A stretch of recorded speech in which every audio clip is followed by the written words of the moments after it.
श्री सद्गुरु महाराज की जय।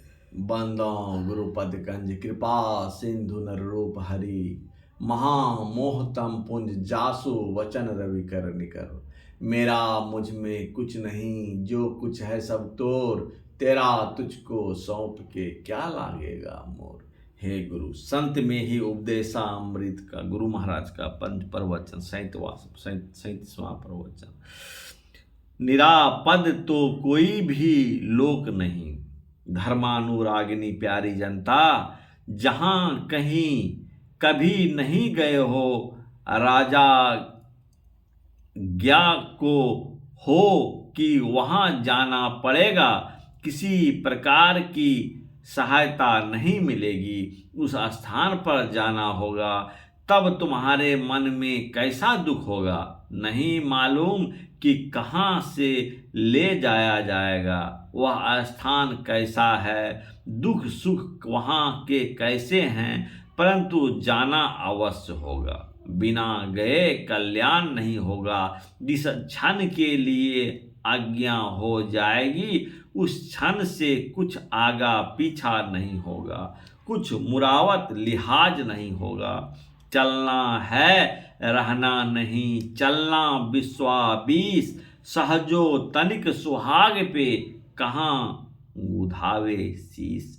संत लोग कहते हैं कि इस आज्ञा में अदल बदल नहीं हो सकता, किंतु तुम यदि कोशिश करो तो जिस स्थान में तुम जाओगे उसको जीवन में देख लोगे। यदि पूरी कोशिश करो तो उस स्थान में भी जा सकोगे जहाँ सदा सुख ही सुख है, वहाँ से लौटना नहीं होता। सब लोग के घर में कोई ना कोई शरीर छोड़ते हैं, ऐसा कोई घर नहीं जिस घर में किसी ने शरीर न छोड़ा हो। जो जाता है वह जानता नहीं कि कहाँ जाना होगा, किंतु जाना होता है। सुख दुख मिला हुआ भी स्थान है, और कहीं दुख ही दुख का भी स्थान है। ये ही नरक स्वर्ग वैकुंठ आदि स्थान है। वहाँ का भोग समाप्त होने से या किसी कारण के उपस्थित हो जाने से बहुत शीघ्र ही इस मृत्यु लोक के किसी स्थान पर जन्म हो जाएगा। राजा यतातीत बड़े प्रभावशाली और पुण्यात्मा थे। किसी कारण इंद्र लोग छिपे हुए थे। इंद्रासन खाली था तो विचार हुआ कि मृत्यु लोक में वैसा कोई है जिसे इस आसन पर बैठाया जाए, जो इंद्र जैसा ठीक ठीक प्रबंध कर सके। तो ययाति को ही चुना गया। ययाति गए और उस आसन पर विराजे। यदि ययाति ठीक तरह से रह सकते तो जब तक इंद्र नहीं आते तब तक वहां रहते, किंतु ययाति को घमंड हो गया।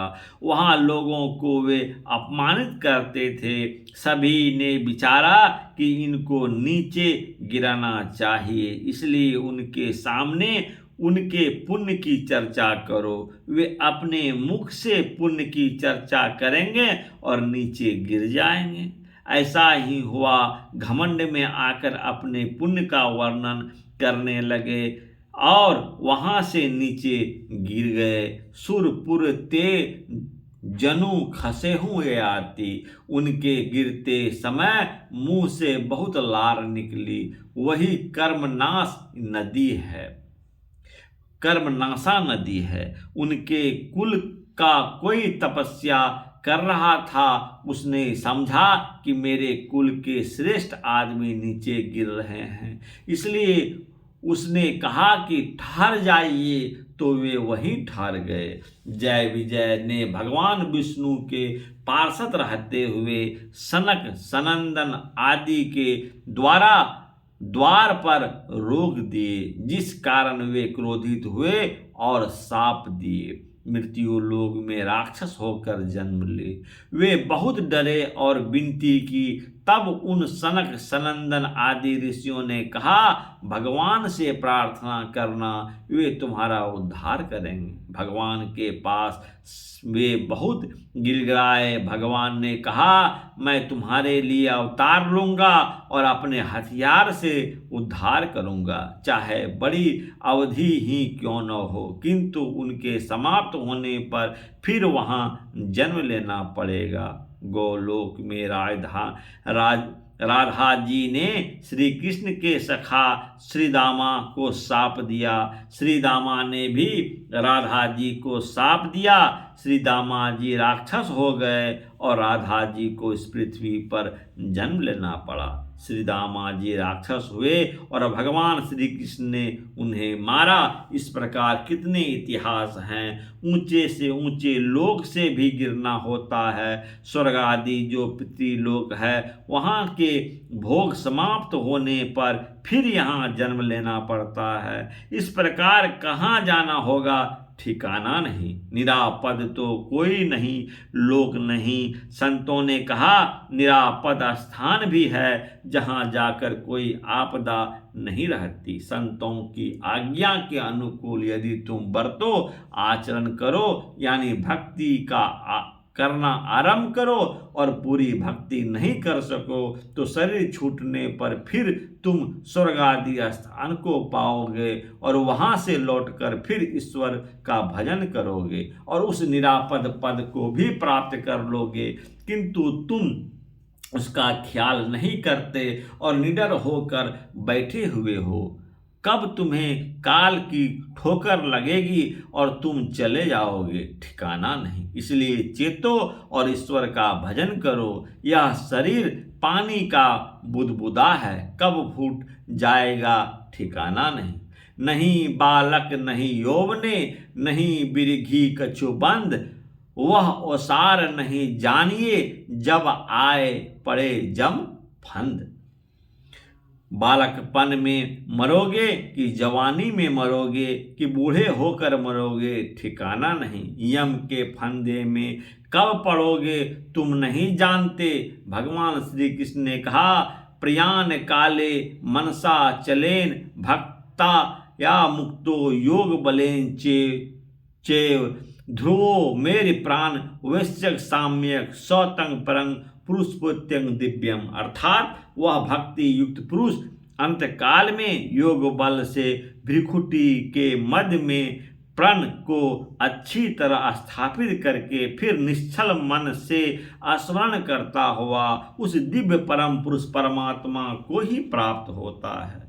जो कोई इसके दर्शन का हिस्सा आदत लगा लेता है और मरने के समय उसी और मन लगाता है तो उसी परम पुरुष परमात्मा को प्राप्त करता है। उस शब्द यहाँ पर अनु से अनु रूप तमस से परे के लिए कहा गया है।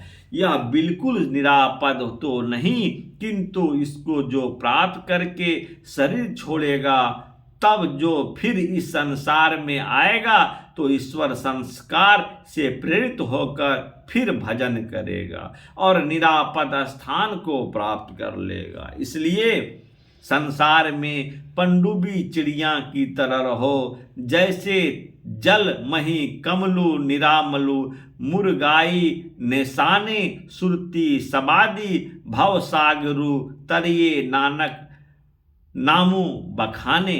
हम लोगों की दृष्टि योग साधन और अनोरणीय को पकड़ने के लिए है। अनहद नाद का ध्यान सुरत शब्द योग का अभ्यास करना है। ध्यान इसके आगे अनाहद नाद है। अनाहद नाद से ही ईश्वर की पहचान होगी, परंतु पहले उस अवर्णनीय का ध्यान किए बिना अनहद नाद को पकड़ना नहीं हो सकता। इसलिए पहले बिंदु को पकड़ो, फिर अनहद शब्द को सुनो। पापी हृदय से भजन नहीं हो सकता। झूठ चोरी नशा हिंसा और बेविचार आदि पाप बुद्धि से भजन नहीं कर सकते। तुलसी दया न छाड़िए, जब लगी घट में प्राण। हमारा किसी ने अपकार किया है, हम उसका अपकार नहीं करें। जिसने अपकर्म किया, पाप किया है, वह दया का पात्र होगा। उस पर दया करो, उसका अपकार मत करो। अभी कुछ दिन जियोगे, किंतु जीव का जीवन अनंत है, इसलिए अनंत जीवन में के लिए पाप कर्म क्यों करो, जो दुख ही दुख भोगते रहो। इसलिए पाप कर्म को छोड़ो और भजन करो। यह प्रवचन संत मत सत्संग मंदिर सिकरीगढ़ धर्रा पूर्णिया में दिनांक 6/6/1954 ईस्वी को अपराह्न काली सत्संग में हुआ था। सुक्तिकर्ण 9 हान्ते तीरा मध्याह्न पुनरस्तु व्यवस्थिता दुर्लभो दृश्यते हास्य विनिपातो महानर्वे। महाभारत पंचम खंड में है। भावार्थ, जैसे समुद्र के परले पार पहुंचकर पुनः कोई उसमें तैरने का विचार नहीं करता, उसी प्रकार संसार सागर से पार हुए मनुष्य का फिर उसमें पड़ना अर्थात वापस आना दुर्लभ दिखाई देता है। यथांत स्वगृहे युक्तो हव्यासादेव गच्छति तथा युक्तेन मनसा प्रज्ञो गच्छति ता गतिम। महाभारत पंचम खंड में है। भावार्थ, जैसे अंधा प्रतिदिन के अभ्यास से ही सावधानी के साथ बाहर से अपने घर में आ जाता है, उसी प्रकार विवेकी मनुष्य योग युक्ति चित्त के द्वारा उस परम गति को प्राप्त कर लेता है। श्री सद्गुरु महाराज की जय। प्यारे बंधुओं, आज नया साल है, इसलिए शुभकामना आप लोगों को। हैप्पी न्यू ईयर, जो नव वर्ष की शुभकामना हो। और यदि आप लोगों को अच्छा लगे तो इसको जरूर एक दूसरे को शेयर करें, सब्सक्राइब करें और फॉलो करें। और नित्य प्रतिदिन गुरु महाराज का यह प्रवचन हम आप लोगों को सुनाते रहते हैं, जो निरंतर मेरा प्रवचन को सुने और कमेंट भी करें। हे गुरु श्री सद्गुरु महाराज की जय। आरती संग सतगुरु